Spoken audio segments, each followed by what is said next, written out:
Assalamualaikum warahmatullahi wabarakatuh. Bismillah.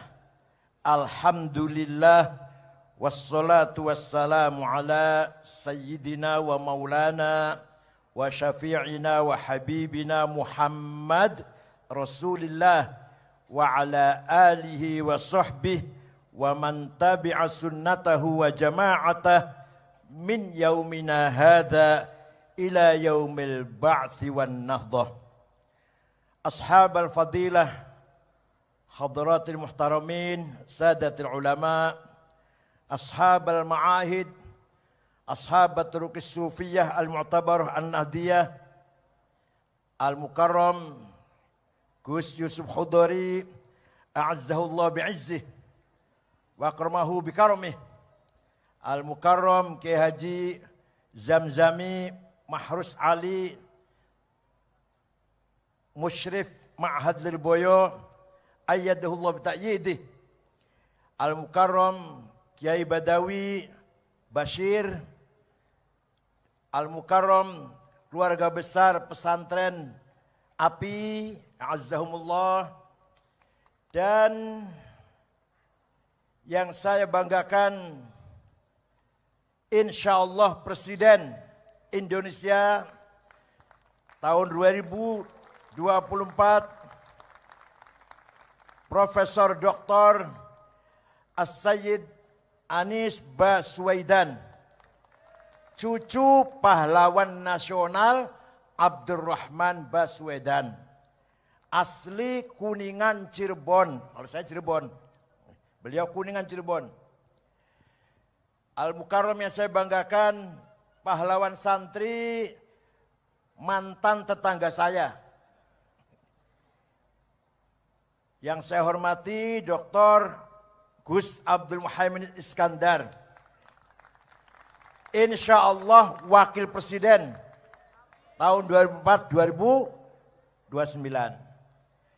Sadati wa sayyidati anisati ashabi wa zumalai abnai wa banati ayyuhal hudur. Alhamdulillah malam hari ini saya bersama-sama bapak-bapak, ibu-ibu, anak-anak santri merayakan Hari Santri Nasional yang ke-9.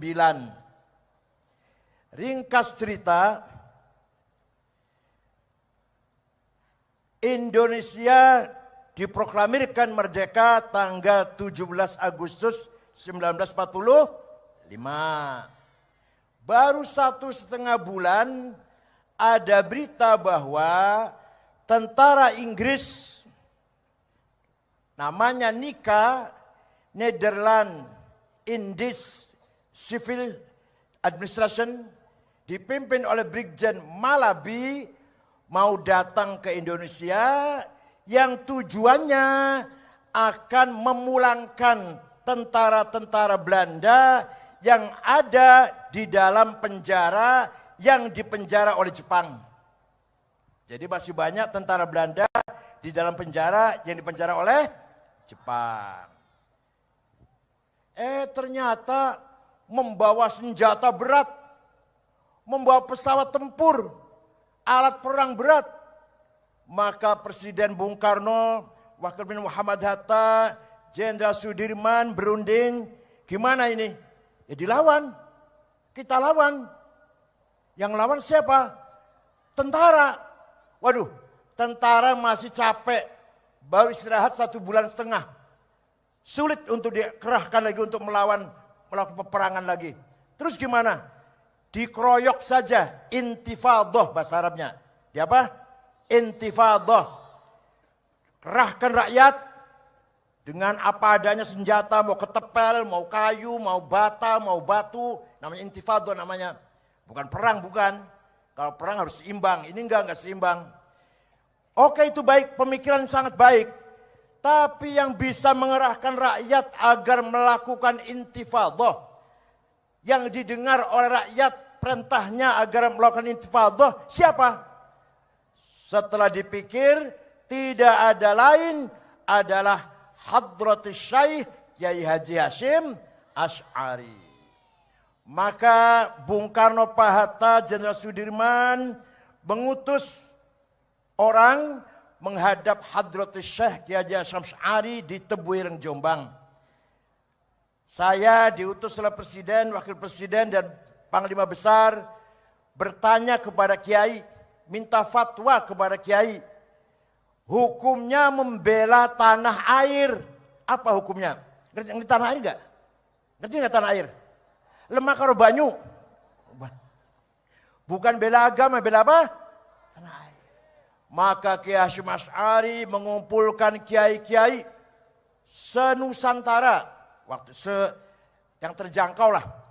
Dari Palembang Kiai Kamil Soleh, dari Menes Banten Kiai Abdurrahman, dari Bogor Ajengan Pagentongan, dari Betawi Guru Marzuki, dari Cirebon Kiai Abbas, Kiai Syatori Al-Jawinangun, Kiai Abbas Buntet, Kiai Syatori Al-Jawinangun, Kiai Amin Babakan Ciwaringin, dari Semarang Kiai Ridwan, dari Lasem Kiai Maksum, dari Kudus Raden Asnawi Kudus, Raden Asnawi Sepuh, dari Cepu Kiai Ihsan, dari Jember Kiai Ahmad Siddiq, Mahfud Siddiq, dari Lombok Kiai Faisal, Kiai Hasun dari Lombok Tengah. Kumpul di Tebuireng 2 hari 2 malam, rapat musyawarah. Akhirnya tanggal 22 Oktober keluarlah yang terkenal dengan nama resolusi jihad. Intinya bahwa membela tanah air hukumnya fardu ain, sama dengan sholat 5 waktu. Wajib setiap individu wajib membela tanah air, sama seperti wajib melaksanakan sholat 5 waktu. Man mata li ajli watanihi mata syahidan, wa man khana li watanihi halalun damuh. Barang siapa mati demi tanah airnya, mati syahid, sama dengan membela agama.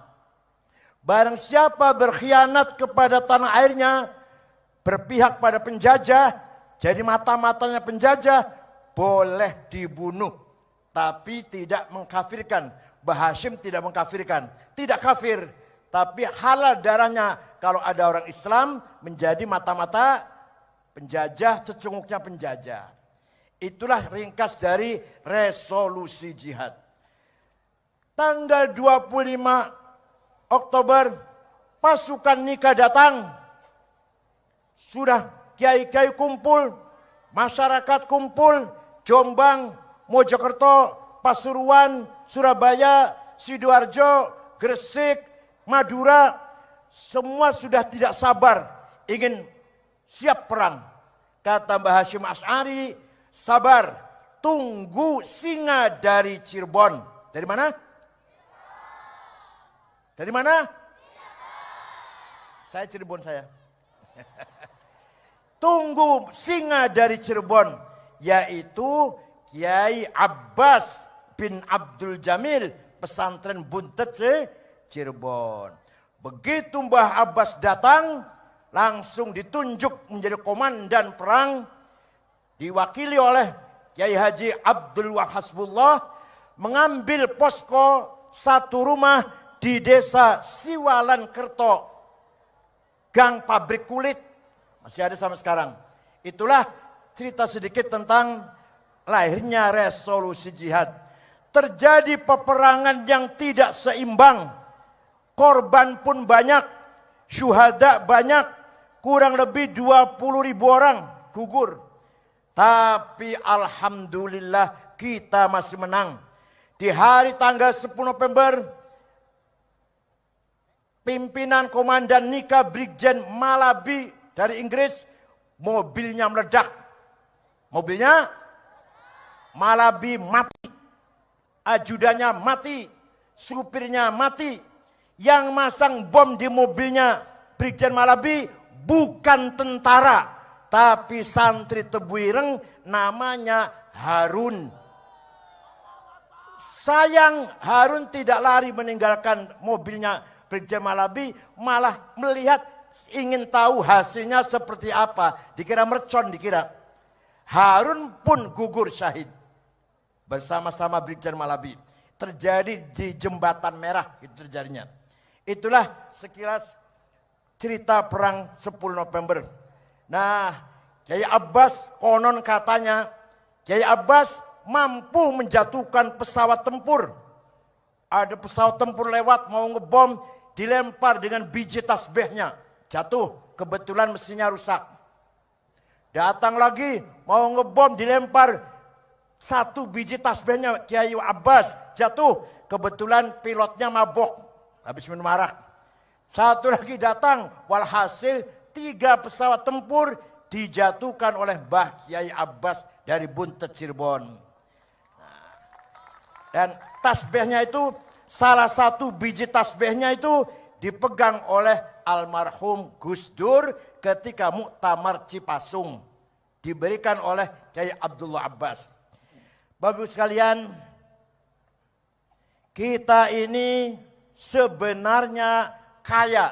Kita ini sebenarnya nahnul aghniya walasnal fuqara. Apa? Nahnul walasnal.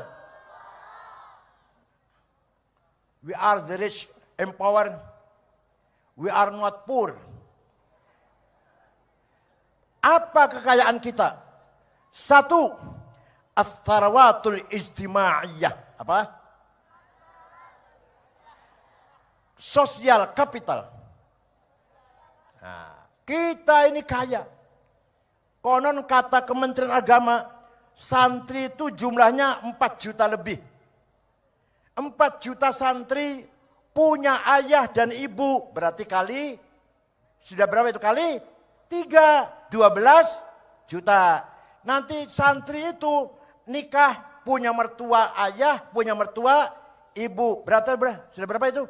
4 juta kali 5 sudah. Nanti punya kakak ipar, adik ipar, punya kakak, punya adik, punya paman, berapa juta sudah? Ini kekayaan ijtimaiyah miliknya para santri. Kalau dimanage dengan baik, kalau ditertibkan dengan baik, kalau solid, pasti yakin Pak Anies dan Pak Muhaimin menang. Tinggal kita mampu tidak mensolidkan mereka ini. Wal yunziru qaumahum idza raja'u ilaihim. Tugasnya kiai-kiai, tugasnya para santri adalah mengerahkan, membimbing, memimpin masyarakat agar memilih pemimpin yang benar. Siap? Siap jadi pemimpin masyarakat? Agar memilih pemimpin yang benar?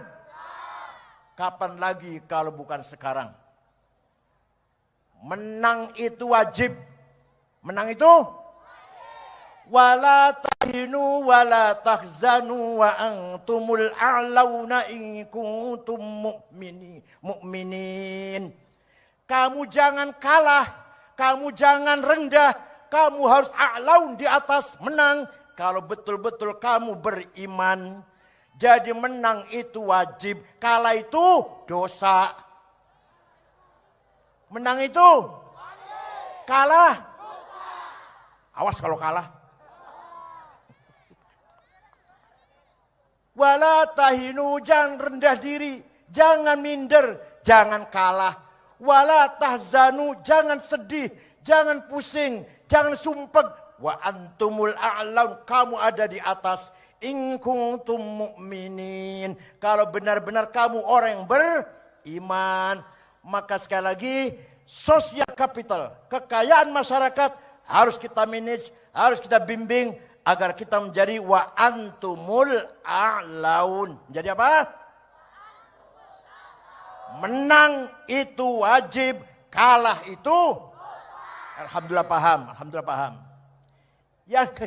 Yang kedua, kita ini kaya dengan as-sarawatil thaqafiyah wal hadariyah. Kita kaya dengan modal kultur, modal tradisi, modal adat istiadat yang kita warisi dari leluhur kita.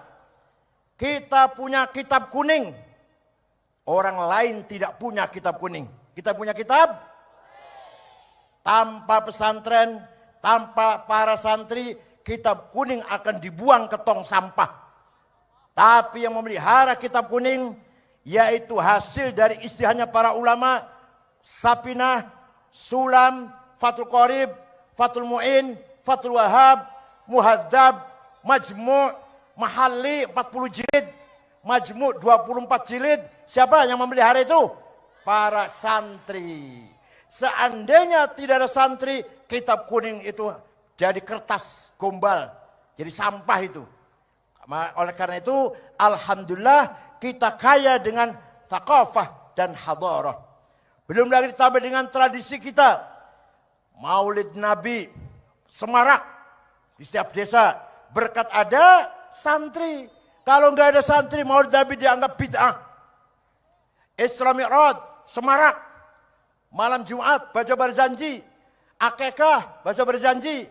Rumah bagus, rumah jadi, baca berjanji. Apalagi naik pangkat, baca. Anaknya lulus, baca. Ya Allah, tiap malam Jumat. Insya Allah yang biasa, yang selalu baca berjanji, insya Allah min ahli syafaati Rasulillah sallallahu alaihi wasallam. Kita punya tradisi Isra Mi'raj. Kita punya tradisi halal bihalal. Kita punya tradisi mengadakan nuzul Quran. Kita punya tradisi-tradisi yang lain. Dengan membaca salawat berjanji deba simtud durar burdah.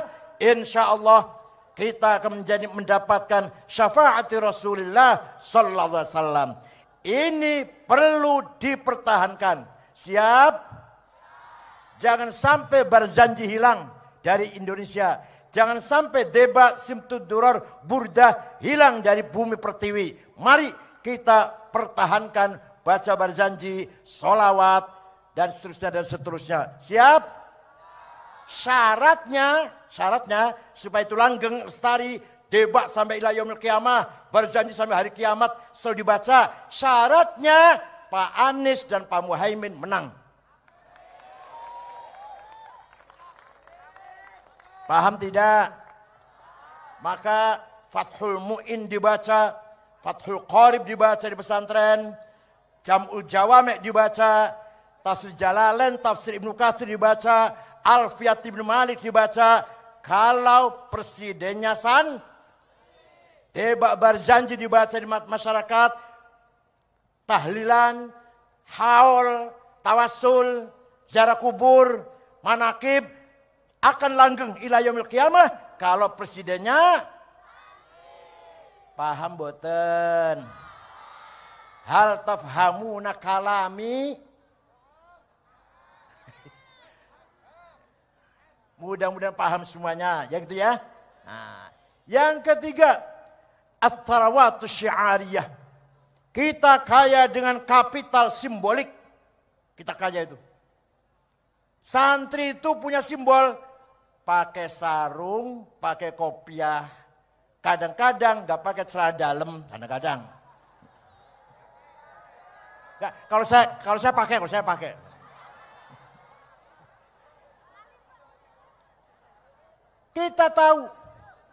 Kita semua tahu, kopiah itu nggak mempengaruhi apa-apa. Sholat pakai kopiah dengan yang tidak pakai kopiah tidak ada nilainya kalau tidak khusyuk. Paham tidak? Sholat pakai sarung, yang satu pakai celana. Kalau yang pakai sarung tidak khusyuk, yang celana khusyuk, mana yang baik? Yang pakai celana. Tapi walaupun itu sekedar simbol, harus kita pertahankan. Santri harus pakai kopiah dan pakai sarung kalau sholat. Paham tidak? Itu kekayaan simbol. Cium tangan kiai, cium tangan orang tua, cium tangan habaib. Itu simbol para santri. Betul tidak? Silahkan Anda mondok di luar negeri, tapi pulang tetap berbudaya Indonesia. Silahkan sekolah di Arab, silakan sekolah di Amerika. Pak Anies Amerika nih, Pak Anies nih, sekolah Amerika ini. Makanya bukan Wahabi, bukan. Sekolah Amerika. Aklaniyin, rasionalis. Sekolah di Amerika silakan sekolah di Eropa silakan, di Arab silakan. Saya 13 tahun di Arab. 13 tahun. Pulang bawa anak 4. Pak Quraish Shihab 14 tahun. Pak Agil Munawar 14 tahun. Pulang bawa, ya entah banyak entah sedikit, ilmu yang saya bawa. Bukan bawa budaya. Budaya kita Indonesia yang paling unggul daripada budaya-budaya asing. Paham boten? Itu namanya as-sarawatus syiariyah. Capital simbolik capital. Paham gak? Nah. Tinggal yang belum punya kita ini, itu kekayaan kita. Apa tadi? Nomor satu apa tadi? Sosial. Warganya banyak santri ini. Yang kedua, thaqafah dan hadarah. Punya kitab kuning, punya ilmu yang dilahirkan dan diwariskan dari para ulama. Yang ketiga, kita punya simbol. Yang keempat, yang masih jauh dari yang kita harapkan, as-sarawatul maliyah, kekayaan finansial. Kita masih rata-rata mustahiqin, belum muzakin, Masya Allah. Rata-rata apa? Wal yakhshal ladzina law taraku min khalfihim dzurriyyatan dhi'afan khafu 'alaihim falyattaqullaha wal yaqulu qawlan sadida. Apa artinya? Apa artinya? Jangan sampai kamu orang mukmin mati meninggalkan anak cucu yang melarat. Dzurriyyatan dhi'afan. Orang mukmin, orang santri terutama, kalau mati harus meninggalkan harta yang diwarisi oleh anaknya sehingga anak keturunannya sejahtera. Paham tidak? Walaqad katabna fiz zaburi min ba'di dzikr annal arda yarithuha ibadiyas salihun. Saya wajibkan, saya tetapkan bahwa kekayaan alam ini emas, berlian, minyak, gas, nikel, batu bara, boksit, mening, biji besi, tembaga. Saya tetapkan untuk siapa itu? Untuk hamba-hambaku yang soleh. Paham tidak? Allah mewajibkan kita kaya. Allah mewajibkan kita. Jadi kaya itu wajib, melarat itu. Alhamdulillah paham, alhamdulillah paham. Kaya itu, melarat itu.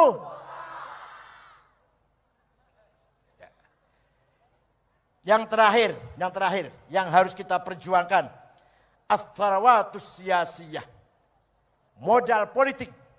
Modal dulu yang membangun Nusantara ini para aulia.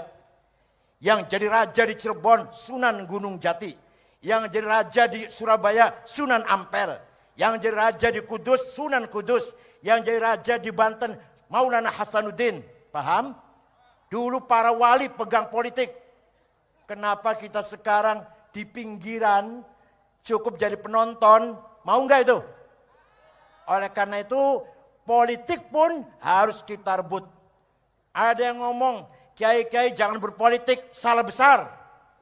Mbah Hashim berpolitik, Kiai Satori Arjayunangun, Kiai Abbas berpolitik, Kiai Wahid Hashim, Kiai Wahab berpolitik. Bahkan Kiai Wahid Hashim, bapaknya Gus Dur, salah satu tim 9 panitia persiapan kemerdekaan Indonesia. Tim 9 inti yang menyiapkan kemerdekaan Indonesia. Ketuanya Insinyur Soekarno, sekretarisnya Haji Muhammad Hatta, anggotanya Haji Agus Salim, Kahar Muzakir, Wahid Hashim, bapaknya Gus Dur. Paham tidak? Abi Kusno, Laimena, Maramis, yang non-muslim 2 non-muslim, yang lainnya muslim semua. Jadi Kiai Wahid Hashim, bapaknya Gus Dur, ulama yang berpolitik dan melahirkan, ikut serta melahirkan negara Republik Indonesia. Jangan dikira tanggal 10 November resolusi itu perjuangan hanya itu ya tidak. Perjuangan para kiai melawan penjajah jauh sebelum 10 November 45. Kiai Zainal Mustafa dari Tasikmalaya dipenggal kepalanya oleh Jepang di Ancol karena tidak mau setor beras, tidak mau setor padi, melarang masyarakat Tasikmalaya setor padi, dipenggal di Ancol oleh Jepang sebelum merdeka. Kiai Ilyas, pangkatnya kapten. Kiai Ilyas dari Lumajang diberondong oleh Jepang sebelum merdeka. Jadi perjuangan Kiai bukan hanya Resolusi tahun 45, bukan. Jauh sebelum itu para kiai, para santri sudah berjuang dan berkorban banyak. Ribuan kiai wafat, gugur syahid sebelum tahun 45. Paham tidak? Jadi jangan dianggap kalau jadi kiai itu berjuangnya hanya 22 Oktober 45. Enggak. Sebelum itu kiai-kiai sudah berjuang. Sedikit saya ingin menceritakan lahirnya Hari Santri. Presiden Jokowi ketika kampanye pertama, dalam kampanye mengatakan demikian, kalau saya nanti menang jadi presiden, akan ada Hari Santri. Nah, menang. Pak Jokowi menang kan? Pak Jokowi akan menetapkan Hari Santri tanggal 1 Muharram. Saya menghadap dan matur, yang terhormat Bapak Presiden, nyuwun sewu, nyuwun pangapunten kula matur. Kalau tanggal 1 Muharram tidak layak jadi Hari Santri. Karena itu awal tahun Hijriah milik umat Islam sedunia. Jadi tanggal berapa? 22 Oktober. Di mana peranan santri sangat menentukan ketika itu. Dengan Rasul Jad Hashim Asy'ari. Pak Jokowi perintah Menteri Agama Pak Lukman Saifuddin agar mengadakan diskusi di Hotel Salak Bogor. Narasumbernya Profesor Azumardi Azra, Dr. Abdullah Syarwani, saya sendiri dan Direktur Pesantren Al-Idrus. Semua ormas diundang. Keputusannya hasil FGD itu jam 9 malam. Semua ormas Islam termasuk sahabat saya, Bapak Hidayat Nur Wahid, pimpinan PKS, setuju tanggal 2 Oktober jadi Hari Santri. Waktu itu. Alhamdulillah Menteri Agama lapor ke Presiden, bahwa semua ormas Islam sudah setuju. Saya dari luar atas nama Nahdlatul Ulama, Pak Muhaimin dari parlemen juga mengusulkan tanggal 22 Oktober. Jadi bukan hanya Pak Muhaimin, saya juga itu. Dikira hanya Pak Muhaimin apa? Saya itu yang... Saya dan Pak Muhaimin berdua lah. Saya dari NU, Pak Muhaimin dari PKB. Alhamdulillah, kepres keluar. Ndilalah, apa njelahi? Ndilalah, nomor kepresnya itu 22. Tanggal Hijriah 9 Muharram. Coba bintang 9 nomor 22 pas warisan nomor tanggal 22. Kersane Gusti Allah. Oleh karena itu kita bangga, kita harus merayakan setiap tahun Hari Santri agar kita menyemangati para pahlawan, para ulama, para kiai, para santri terdahulu yang telah banyak berjuang untuk merebut kemerdekaan Indonesia. Dulu waktu pertama kali merdeka, tentara itu yang dipimpin oleh ulama ada 20 batalion. Kira-kira kiai enggak jadi tentara apa? Dulu kiai di depan perang. Kiai Munasir Ali, bapaknya Pak Rozi Munir, dia komandan. Kiai Yusuf Hashim dari Tebu Ireng, Brigjen Mukhlas, Abdul Manan, Kiai Sulam Samsun, itu semua kiai-kiai komandan batalion. Ada 20 ketika berjuang melawan Belanda, melawan Jepang. Yang dipimpin oleh kiai ada 20 batalion tentara. Tapi kiai, ya maklum kiai ya, setelah merdeka kebanyakan gak terus karir di tentara. Kembali ke pesantren jadi kiai. Yang lanjut ada, yang lanjut. Brigjen Abdul Manan, Brigjen Sulam Samsun, siapa lagi? Ada lagi, Brigjen Mukhlas, itu yang terus. Yang kiai-kiai yang lain meletakkan senjata, kembali mimpin pesantren. Oleh karena itu banyak sekali jenderal yang bukan kiai. Karena kiainya nggak terus karir tentaranya, kembali mimpin pesantren. Sekarang sudah saatnya kita sadar, kita harus ngeh dengan semangat himmah yang luar biasa. Apa? Himmah. Apa? Muhammadun qaimun lillahi dhu himami. Muhammadun sadiqul aqwali wal kalimi. Nabi Muhammad orang yang himmahnya besar, nggak mau kalah. Nggak mau kalah. Suatu ketika Nabi Muhammad dinasihati pamannya Abu Thalib. Muhammad, leren disik dakwahnya. Berhenti dulu dakwahnya. Kamu itu akan diancam, akan dibunuh oleh Abu Jahal CS. Coba kalau kamu, gimana kalau kamu? Kalau kamu dikandani, dinasihatin, leren disik, berjuangnya leren disik, akan dibunuh kamu itu. Langsung leren ya? Ya, mudah alhamdulillah Nabi Muhammad bukan kamu, alhamdulillah.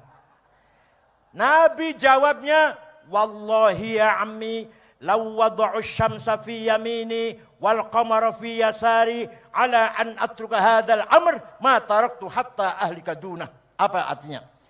Demi Allah wahai paman, seandainya Abu Jahal CS meletakkan matahari tangan kananku, bulan di tangan kiriku, agar aku berhenti dakwah, saya tidak akan berhenti sampai menang.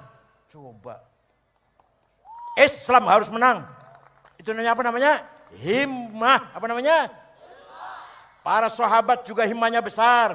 Wali Songo himmahnya besar. Ki Hasyim Asy'ari himmahnya besar. Apa kata Ki Hasyim? NU harus besar. Besar belum NU sekarang?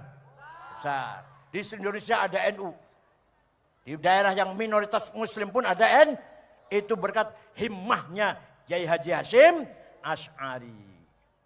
Alhamdulillah kita harus bangga menjadi pengikut beliau-beliau, ulama ilmu mukhlisin, ulama ahli ibadah yang ikhlas mempersembahkan amalnya lillahi ta'ala walil waton.